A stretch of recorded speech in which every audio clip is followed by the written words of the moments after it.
বাংলাদেশের রাজনীতিতে হঠাৎ এক অদ্ভুত পরিস্থিতি। আওয়ামী লীগ দেশের সবচেয়ে বড় রাজনৈতিক দল, তাদের কার্যক্রম বন্ধ করা হয়েছে।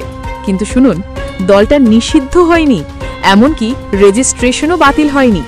শুধু কার্যক্রম মানে রাজনৈতিক চালচলন সাময়িকভাবে থামিয়ে দেওয়া হয়েছে। এবার প্রশ্ন হচ্ছে, এটা কি শুধু সাময়িক চাপ, নাকি এর ভেতরে লুকানো আছে অন্য কোনো বড় রহস্য? প্রধান উপদেষ্টা ডক্টর মুহাম্মদ ইউনুস বলেছেন, যে কোনো সময় আওয়ামী লীগের কার্যক্রম সচল করা হতে পারে।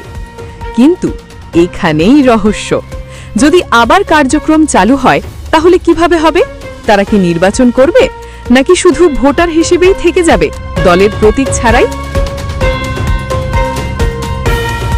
ডক্টর ইউনুস সরাসরি অভিযোগ তুলেছেন, আওয়ামী লীগ নাকি রাজনৈতিক দলের মতো আচরণই করতে পারেনি। মানুষ হত্যার দায়, সহিংসতার ইতিহাস সবকিছু তারা অন্যের উপর চাপিয়েছে। এমনকি দোষ নিয়েও নাকি কখনো দায় স্বীকার করেনি। এখন ভাবুন, একটা দল বৈধ থেকেও কার্যক্রমে নিষিদ্ধ। এমন অবস্থায় লাখ লাখ সমর্থকরা কি করবে? আসলে তারা ভোট দিতে পারবে, কিন্তু থাকবে না নৌকার প্রতীক। এই নাটকীয় পরিস্থিতি আসলে বাংলাদেশের রাজনীতিতে এক নতুন ধোঁয়াশা তৈরি করছে। প্রশ্ন একটাই, আওয়ামী লীগের এই স্থগিতাদেশ কবে উঠবে? আর উঠলেও তারা কি আগের মতো শক্তি নিয়ে ফিরতে পারবে? আপনার মতামত কি?